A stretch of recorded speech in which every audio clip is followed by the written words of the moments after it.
Okay, so today beta we discuss the solution of a non-homogeneous linear partial differential equation with a constant coefficient. ठीक है, आज बेटा जी हमने उसके numerical discuss करने हैं जो हमने लास्ट लेक्चर में जिसको कंटिन्यू करना है कि कैसे हम उसका कॉम्प्लीमेंट्री फंक्शन लिखते हैं, पर्टिकुलर इंटीग्रल कैसे लिखते हैं. सो राइट डाउन जो हमने फर्स्ट बेटा जी न्यूमेरिकल करना है, that is find the general solution.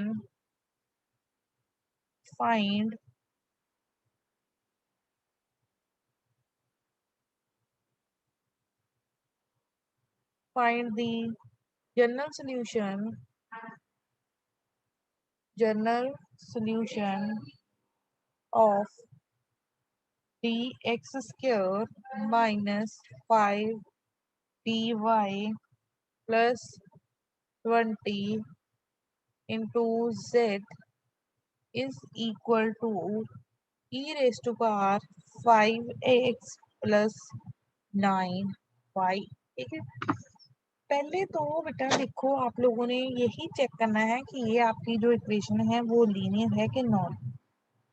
बेटा क्योंकि यहाँ पे देखो dx स्क्वायर है, यहाँ पे सिंपली dy है और इसके टर्म के साथ ना तो dx है ना तो dy है. सो ये जो हमारी इक्वेशन है, this equation is a non linear equation.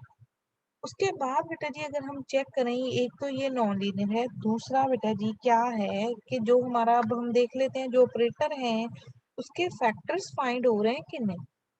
This is our operator. ठीक है, बताओ जरा कि इसके ऑपरेटर के हो रहे हैं फाइंड फैक्टर्स. ऑपरेटर को लीनियर फैक्टर्स में, हाँ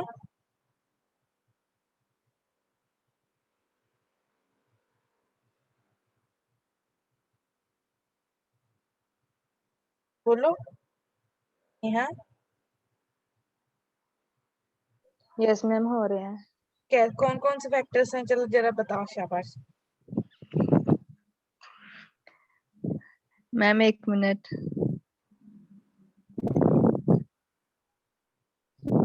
नो मैम नहीं हो रहे. हाँ रोड में इसके फैक्टर्स बन रहे हैं, लीनियर फैक्टर्स नहीं बन रहे बेटा. ये जो हमारा फैक्टर है, this can not be factorised. इसको हम लोग can not be factorised, cannot be factorized into linear factors. ठीक है, इसके बेटा जी जो हैं वो हम लीनियर फैक्टर्स नहीं फाइंड कर सकते. तो बेटा इसके लिए हम लोगों ने क्या सोल्यूशन सपोज करना है. We know that the solution is z is equal to a e raise to power. क्या था बताओगे, e रेज टू पावर कितना लिखते थे, शाबाश. Ma'am alpha x plus beta y. हाँ very well done. e raise to power alpha x plus beta y. ठीक है, बी अ सोल्यूशन, बी अ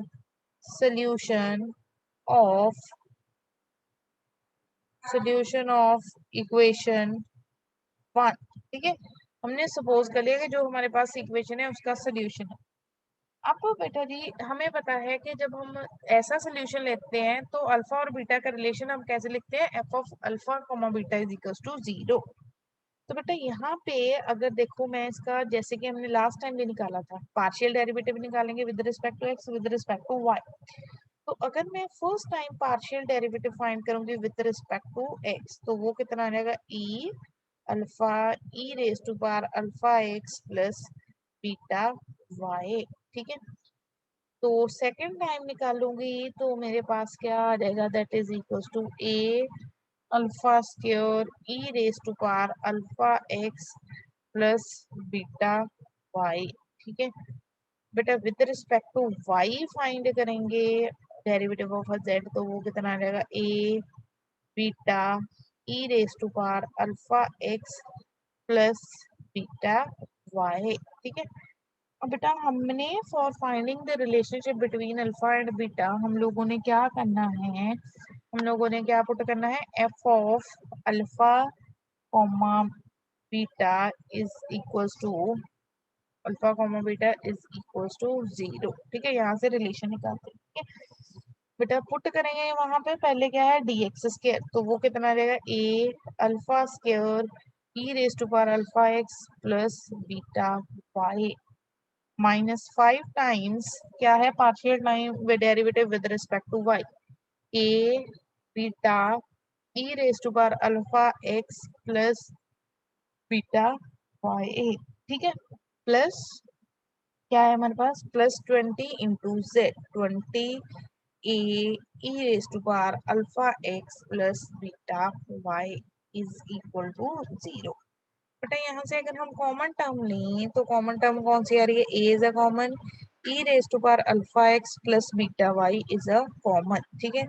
तो यहाँ पे क्या आ गया मेरे पास alpha square minus 5 beta plus 20। तो बेटा यहाँ से कौन सी टर्म 0 हो सकती है, ये आप लोग मुझे बताओगे, शाबाश।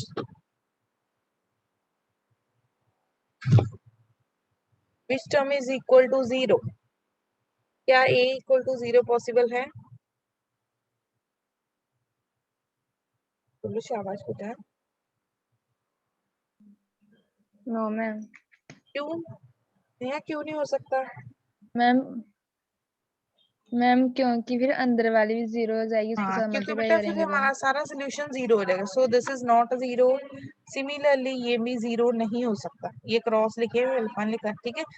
तो इसका मीनिंग क्या है बेटा, हमारे पास क्या आ गया alpha square minus 5 beta plus 20 is equal to 0। तो यहाँ से हम बीटा की वैल्यू फाइंड करते हैं, तो वो क्या रहेगी alpha square plus 20 divided by 5, ठीक है, बीटा की वैल्यू आ गई।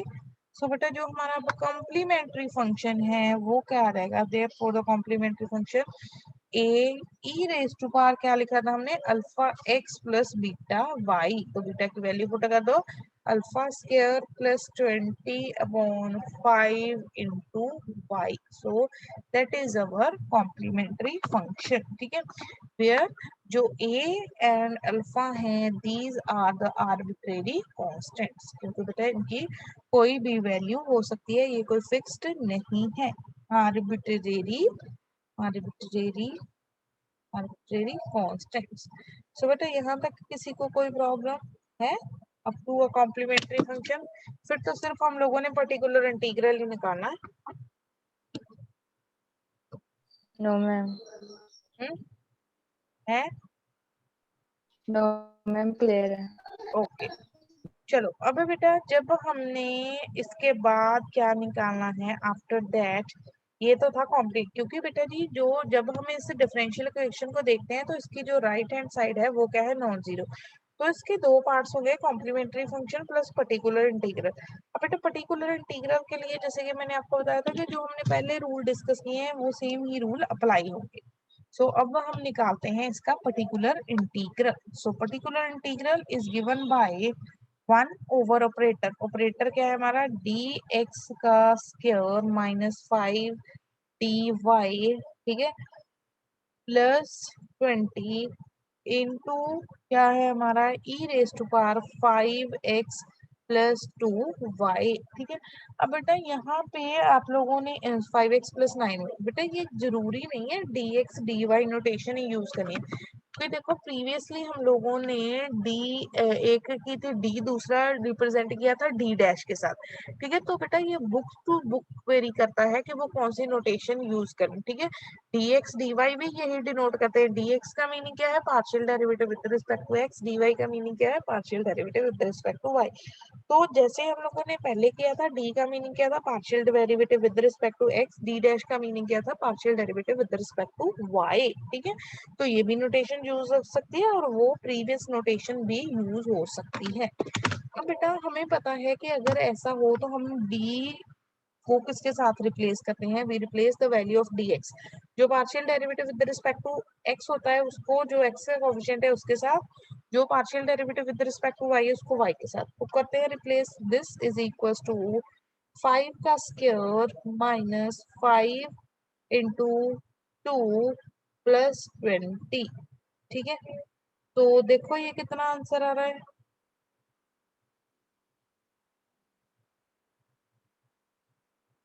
5 इंटू सॉरी 9 है, 9 9 सॉरी सॉरी 9 बताओ जरा डिनोमिनेटर टर्म कितनी आ रही है।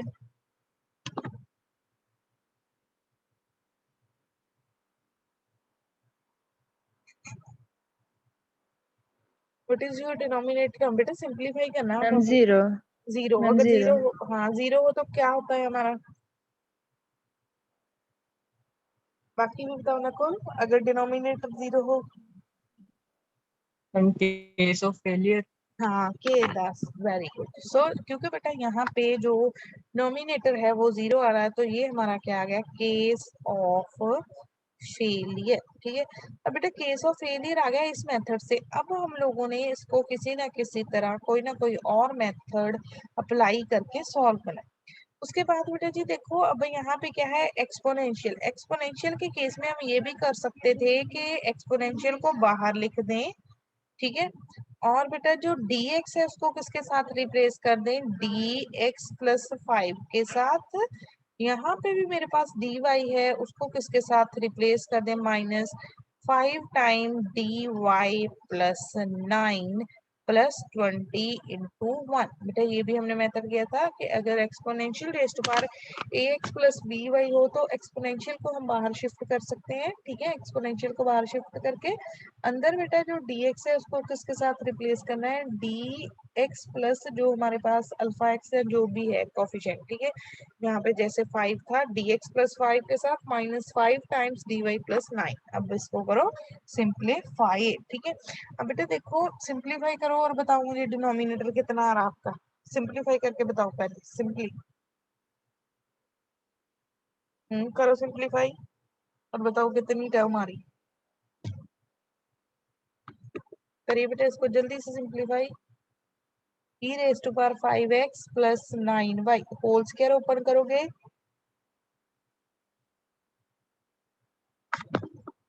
यहाँ पे 5 के साथ मल्टीप्लाई करोगे,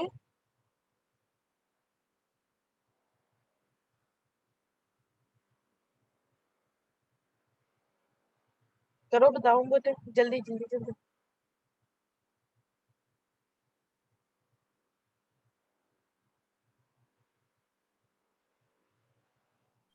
ma'am dx square -10 dx -5 dy। Very good, dx square minus dx square -10 dx -5y। बाकी भी चेक करो बेटा, इतना ही आ रहा है आप लोगों का, 5 dy आ रहा होगा, है ना, हाँ मैम dy। dy। ठीक है, अब बेटा यहाँ पे देखो हमारे पास क्या है, 1। 1 का मीनिंग क्या है कि इसको हम क्या लिख सकते हैं, x raise to power 0 y raise to power 0। ऐसे केस में हम लोगों ने क्या किया था कि जो लोएस्ट डिग्री टर्म है उसको कॉमन लेके इसको फैक्टराइज करना होता है। ठीक है, तो यहाँ पे बेटा जी मैं -5 dy को क्या ले लेती हूँ common, e raise to power 5x plus 9y into 1 upon minus जो मेरा 5 dy है वो क्या आ गया common. When we take -5 dy common, ये क्या आ गया 1। ठीक है, अब बेटा देखो इनके जब मैंने -5 कॉमन लिया तो अगर मैं फर्स्ट टर्म इसको देखूंगी, इसको -5 dy के साथ डिवाइड करेंगे तो ये कितना आएगा मेरा, माइनस -2 dx अपॉन dy। यहाँ पे करेंगे -dx स्क्वायर अपॉन क्या रहेगा 5 dy। ठीक है, इंटू 1। बेटा आफ्टर टेकिंग अ कॉमन, अब हमने इस शिफ्ट को फॉर सिंप्लीफिकेशन किसमें भेज देना है, into a numerator. So when we shift this into a numerator, अगर बेटा हम न्यूमिनेटर में इसको शिफ्ट करेंगे, 1 -2 dx upon dy minus dx square upon 5 dy raise to power कितना आ गया मेरे पास, -1। ठीक है, अब बेटा हमने सिर्फ उसकी देखो, आपने इसके बाइनोमियल के साथ इसको एक्सपेंड करना है, बट बाइनोमियल के साथ क्योंकि हमारे पास यहाँ पे 1 है, 1 का मीनिंग क्या है, अगर हम एक बार भी डेरिवेटिव करेंगे वो तो 0 ही हो जाएगा। ठीक है, तो आपने इसको सिर्फ अप टू 1 टर्म, ठीक है, कहाँ तक एक्सपेंड करना है, पावर 1 तक।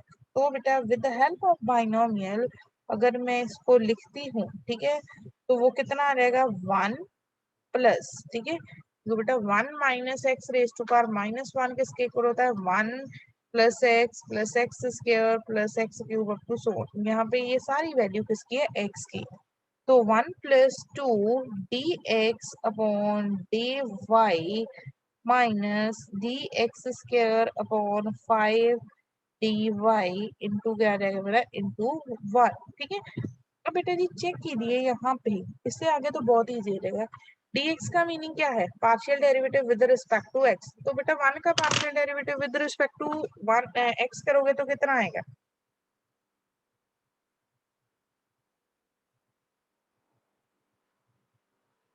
जीरो। 0। तो बेटा अगर मैम एक बार, जीरो। हाँ वेरी गुड, अगर एक बार 0 है तो 2 बार करेंगे फिर भी कितना होगा 0, ठीक है ना बेटा, क्योंकि dx स्क्वायर है, dx स्क्वायर का मीनिंग है 2 टाइम करेंगे तो वो भी 0 होगा। इसका मीनिंग है जब बेटा 1 को इसके साथ रिप्लेस करें, इसके साथ ऑपरेट करेंगे, ये टर्म कितनी हो जाएगी हमारी 0, जब इसके साथ ऑपरेट करेंगे this term is again equals to 0, ये भी टर्म कितनी हो जाएगी हमारी 0, दिस टर्म इज 0। तो मेरे पास अब क्या बच गया, e raise to power 5x + 9y, ये -5 कांस्टेंट है, इसको यहाँ पे लिखिए, ठीक है, 1 अपॉन dy इंटू 1। dy का मीनिंग क्या है, what is the meaning of dy,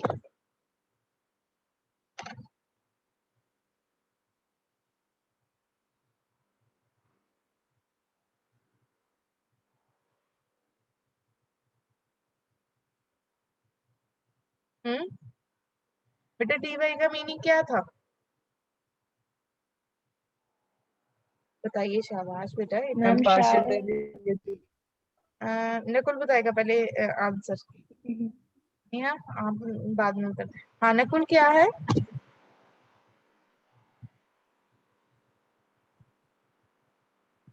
ma'am partial derivative with हाँ respect partial to y। With respect to y, तो अगर 1 अपॉन dy हो गया तो फिर वो किस में कन्वर्ट हो जाएगा,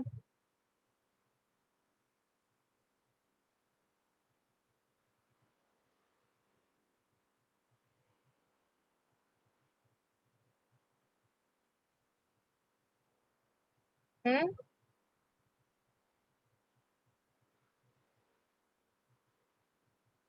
फिर बेटा देखो ये तो हम लोग कितने टाइम का कंसेप्ट करते आ रहे हैं, अगर डी हो डेरिवेटिव 1 अपॉन डी हो तो वो क्या हो जाएगा इंटीग्रेशन। तो यहाँ पे फिर बेटा इसका मीनिंग क्या है कि अब हमने किसके विद रिस्पेक्ट टू इंटीग्रेशन करनी है, विद रिस्पेक्ट टू y, तो ये कितना आ जाएगा e raise to power 5x + 9y upon -5 integration, चलो मैं लिख ही देती हूँ, 1 की किसके विद रिस्पेक्ट टू करनी है y के, ठीक है, तो क्या आ जाएगा e raise to power 5x + 9y upon -5 into y, तो ये हमारा क्या आ गया पर्टिकुलर इंटीग्रल। सो बेटा जी अब हम लिखेंगे कंप्लीट सोल्यूशन, कंप्लीट सोल्यूशन किसके इक्वल होता है, अरुण आप बताइए बेटा, what is the value for a complete solution,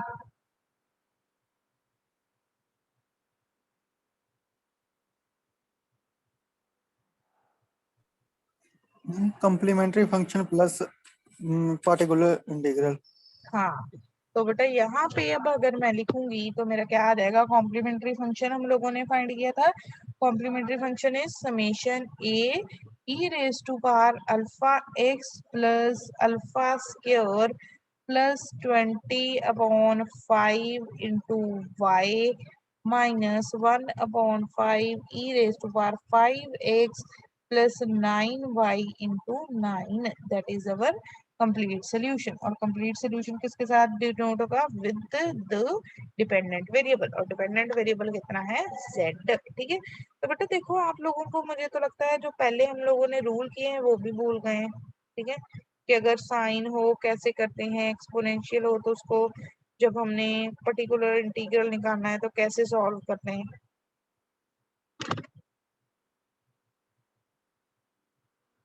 बेटा याद रखा करो, छोटे छोटे से रूल्स हैं इनको अगर आप लोग याद नहीं रखोगे तो फिर कैसे होगा हमारा काम,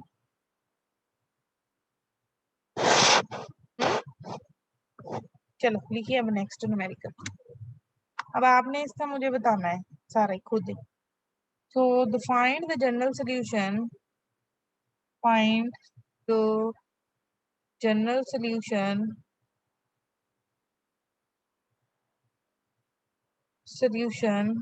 of p minus t is equals to cos x minus 3y. What is the value of a p? p क्या होता है?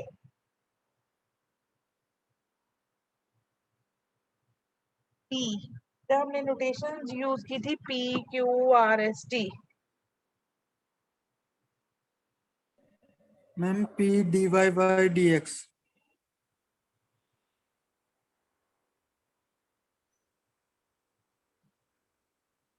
ओके, p क्या है? dy करली बेटा d नहीं कह सकते, ठीक है, करली z अपॉन करली x, ठीक है. q क्या था? करली z अपॉन करली y, फिर था r, फिर क्या था s, फिर क्या था हमारे पास t, ठीक है. t की वैल्यू क्या थी? Curly square z upon curly y square, this is equals to cos x minus 3y, ठीक है. अब बेटा अगर मैं इसको नोटेशन में लिखूं, ये क्या आ जाएगा? dx, ये क्या आ गया मेरा? dy का square into z is equals to cos of x minus 3y, ठीक है. अब बेटा देखिए, क्या आप मुझे देखो, अगर हम यहाँ पे ऑपरेटर देखें तो ऑपरेटर हमारा कितना है? दिस इज अवर ऑपरेटर, ठीक है. ऑपरेटर कितना है? ये जो बेटा जी वैल्यू है, this is a operator f d x d y. अब बेटा ये तो जो हमारा ऑपरेटर है आपको क्लियरली दिखाई पड़ रहा होगा. ये हमारा पहले तो इक्वेशन क्या है? होमोजीनियस नहीं है, नॉन होमोजीनियस है. dx है, यहाँ पे dx का स्क्वायर है, ठीक है. यहाँ पे एक बार डेरिवेटिव, यहाँ पर 2 टाइम डेरिवेटिव, ठीक है. बेटा उसके बाद चेक करो कि इसको हम रिजॉल्व नहीं कर सकते, ठीक है, क्योंकि बेटा देखो कैसे इसके आप इसको in terms of linear factor कैसे करोगे, ठीक है, नहीं पॉसिबल. सो बेटा इसके लिए, ठीक है, इसके लिए हम लोगों ने अब बेटा जी क्या करना है, इसका वही सोल्यूशन, जैसे हम लोग सपोज करते हैं कि इसका जो हमारे पास सोल्यूशन होगा वो क्या होगा? z is equals to, solution is z is equals to क्या करते थे? a e raise to power alpha x plus beta y, ठीक है. तो यहाँ पे पुट करूंगी, आपको बताइए कितना आएगा? a, ठीक है, विद रिस्पेक्ट टू x ही डेरिवेटिव करना है ना हमने, a alpha e raise to power alpha x plus beta y. तो यहाँ पे डेरिवेटिव करेंगे a beta square e raise to power alpha x plus beta y at this is equals to 0. Again यहाँ से कॉमन आपको लोगों को पता ही है कौन सी टर्म आएगी. एक तो a कॉमन आएगा, एक e raise to power alpha x plus beta y. a 0 नहीं हो सकता, e raise to power alpha x plus beta y 0 नहीं हो सकता. तो यहाँ से मेरे पास क्या रिलेशन आ जाएगा? Alpha minus beta square is equal to 0. बेटा ये कंपल्सरी नहीं होता कि हम लोगों ने सिर्फ बीटा की वैल्यू लिखनी है. We can write the value of alpha और वैल्यू ऑफ बीटा. जैसे यहाँ से हमारे पास पहले ही वैल्यू आ गई कि अल्फा की वैल्यू कितनी आ गई? इक्वल टू बीटा स्क्वायर, ठीक है. तो जब मैंने बेटा अगर मेरे पास वैल्यू आ गई, ठीक है, अल्फा की वैल्यू कितनी आ गई? Beta square. कॉम्प्लीमेंट्री फंक्शन लिखना है z is equal to a e raise to power alpha x plus beta y. तो वैल्यू पुट करूंगी समेशन a की value a as it is e raise to power beta square x plus beta y, ठीक है. अब particular integral निकालते हैं. First now we write a particular integral. Particular integral मेरा क्या आएगा? 1 ओवर ऑपरेटर. यहाँ पे बेटे बताइए ऑपरेटर कितना है? 1 over operator that is dx minus dy का square into cos of x minus 3y. अब बताओ जरा cos वाले केस में हम लोग कैसे करते थे?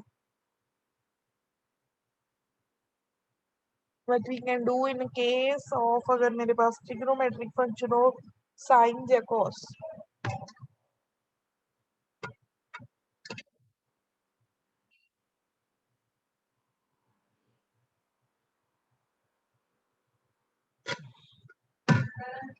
शाबाश बोलो.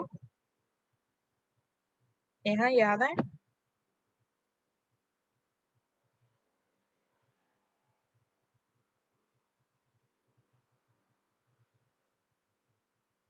बोलिए बोलिए बेटे, शाबाश। मैम शायद जैसे हम साइन का करते थे ए एक्स प्लस बी लगा हाँ के, हाँ, वही वैसे वही ही। क्या था, साइन कॉस का सेम था बेटा। हाँ मैम। हाँ, तो किसको रिप्लेस किसको करते थे बेटा? मैम डी को। डी एक्स स्क्वायर को बेटा।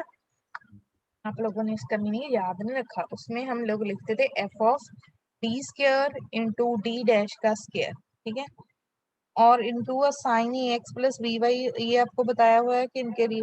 तो बेटा इसमें हमारे पास एक ही ऑप्शन होती थी कि डी स्क्वायर को किसके साथ रिप्लेस करते हैं, माइनस ऑफ ए स्क्वायर के साथ, और डी डैश स्क्वायर को किसके साथ रिप्लेस करते होते हैं, माइनस ऑफ डी स्क्वायर के साथ, ठीक है।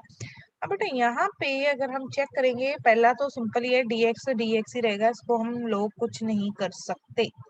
यहाँ पे डी वाई, अगर बेटा कंपेयर करें इसको, we compare this with the a x plus b y, तो आपकी ए की वैल्यू कितनी आएगी, 1, the value for b is equals to minus of 3, तो ये कितना आएगा, डी का मीन्स स्क्वायर, अब किसके साथ रिप्लेस होगा, माइनस ऑफ -3 का स्क्वायर, ठीक है।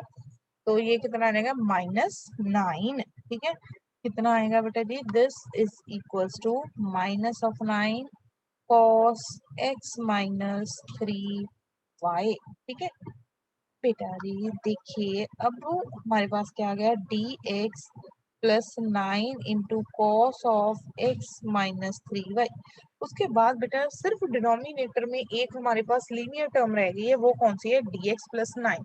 तो डिनोमिनेटर से बेटा लीनियर टर्म को रिमूव करने के लिए क्या स्टेप परफॉर्म करते थे, ये बताओ आप लोग, फिर मैं करती हूँ, शाबाश, बोलो बोलो।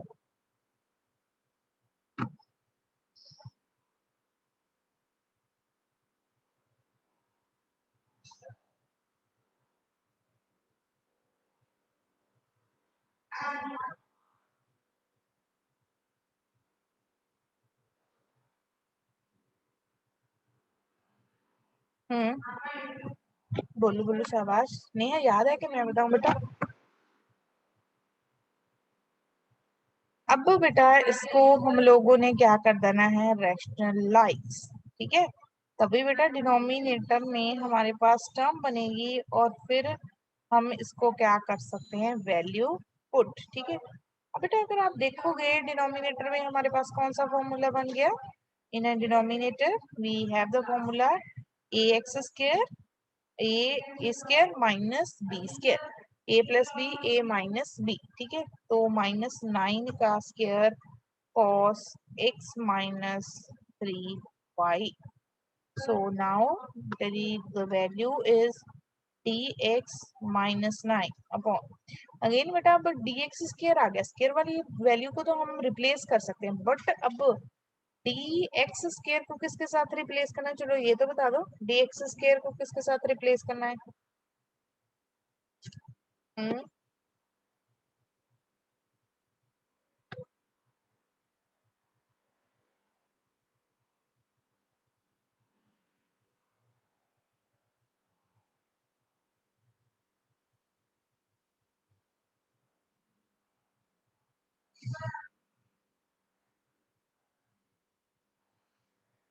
हाँ बोलो बोलो, शाबाश बेटा। तो माइनस ऑफ ए स्क्वायर के साथ रिप्लेस करना है, यहाँ पे ए की वैल्यू कितनी है, 1, तो -1 के साथ रिप्लेस करना है, -1 -9 इंटू कॉस x -3y, ठीक है। सो बेटा जब हम इसको करेंगे, ये कितना आ गया, -1/10 dx -9 into cos x -3y, ठीक है।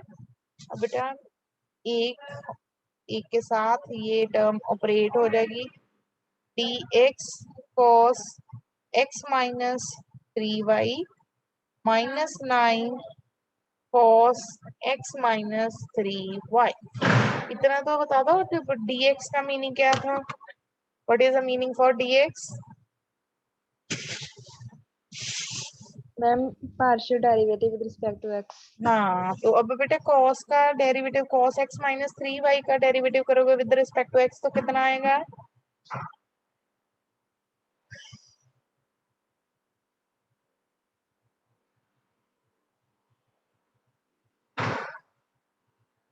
शाबाश, यहाँ बताओ बेटा। बेटा देखो, पहले तो आप लोगों ने standard formula for the derivative ही यूज करना है ना। -1/10 dx means the partial derivative with respect to x। तो यहाँ पे विद रिस्पेक्ट टू x हमें पता है cos का डेरिवेटिव कितना होता है, माइनस ऑफ अ साइन, साथ में the derivative of a angle x का derivative 1 -9 cos x minus 3y। अब अगर हम इसको फर्दर सिंप्लीफाई करना चाहें तो we take negative is a common, negative common आ जाएगा, sine x minus 3y minus minus plus cos x minus 3y। अब बेटा पर्टिकुलर इंटीग्रल आ गया, कंप्लीट सोल्यूशन लिखो। Your complete solution is now equal to, complete solution is equal to complementary function plus particular integral. ठीक है, z is equal to complementary function हमारा कितना आया था, the value for the complementary function,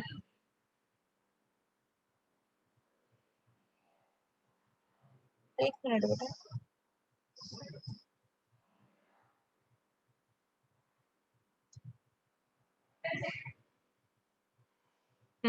चलो करो इसको, कॉम्प्लीमेंट्री फंक्शन लिखो। कॉम्प्लीमेंट्री फंक्शन कितना है हमारा, summation A, just a minute बेटा,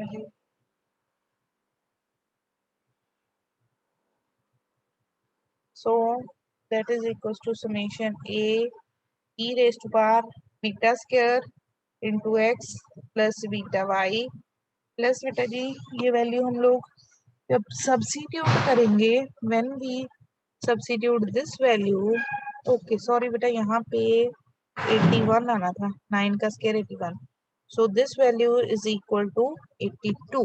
इसको 10 को बेटा 82 के साथ रिप्लेस करो। अगर करते करते टाइम कैलकुलेशन में मिस्टेक हो जाती है तो आप लोगों को इन्फॉर्म करना चाहिए। 1/82, इसका मीनिंग है आप लोग ध्यान ही नहीं दे रहे। x minus 3y plus 9 cos x minus 3y, so this is our solution. So बेटा इसके लिए आप लोगों ने, जो हम लोगों ने पहले सारा कुछ डिस्कस किया है, उनको उन फॉर्मूलेस को हमेशा याद रखना है। ठीक है, कि कैसे हम लोग कॉम्प्लीमेंट्री फंक्शन, चलो ये तो अब नया कंसेप्ट है ना, नॉन लीनियर है हमारे पास, उसके फैक्टर भी नहीं बन रहे। ठीक है बेटा, अगर लीनियर के तो हमने इतने न्यूमेरिकल्स किए हैं, जब एक्सपोनेंशियल हो या कुछ भी हो ऐसा, तो उसको हम लोगों ने कैसे करना है। ठीक है, इस न्यूमेरिकल में बेटा देखो अगर कोई प्रॉब्लम है तो, अदरवाइज हम नेक्स्ट न्यूमेरिकल डिस्कस करें। शाबाश,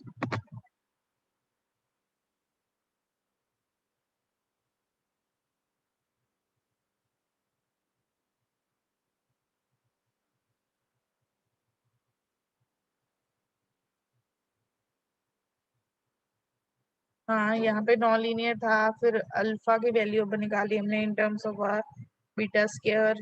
ठीक है, फिर उसके बाद देखिए, उसके बाद हम लोगों ने क्या किया, पर्टिकुलर इंटीग्रल निकाला। पर्टिकुलर इंटीग्रल के लिए तो वही पुराना वाला रूल हमारा फॉलो हो गया। ठीक है, चलिए नेक्स्ट लिखिए न्यूमेरिकल।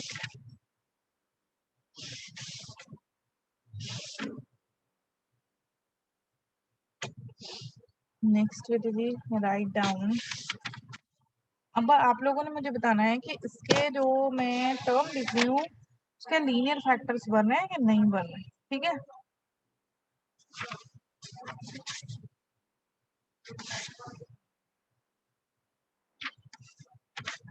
चलो लिखो बेटा जी, find the general solution of, just a minute,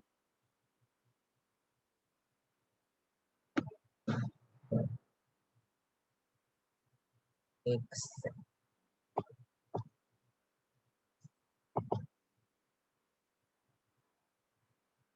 Find general solution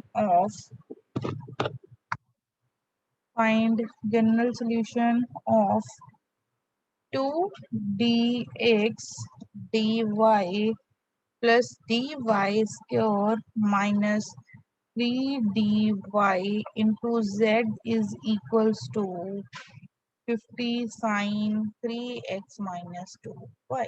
ठीक है, करो जरा इसका सोल्यूशन फाइंड। पहले तो देखो ये नॉन लीनियर है, उसके बाद देखो कि जो आपके पास ऑपरेटर है उसके लीनियर फैक्टर्स बन रहे हैं कि नहीं बन रहे। ठीक है, अगर तो लीनियर फैक्टर्स फाइंड हो गए देन तो फिर तो इजी है, हम लोगों ने जो रिपीटेड रूट वाला जो भी फॉर्मूला यूज किया था वो कर देना है। अगर नहीं बन रहे तो जो हमने z is equal to a e raise to power alpha x plus beta y वो कंसेप्ट लेना है। ठीक है, तो this is your f dx dy। इसके जरा फैक्टर्स फाइंड करके बताओ कि ये फैक्टराइज हो रहा है टू द लीनियर टर्म्स और नॉट।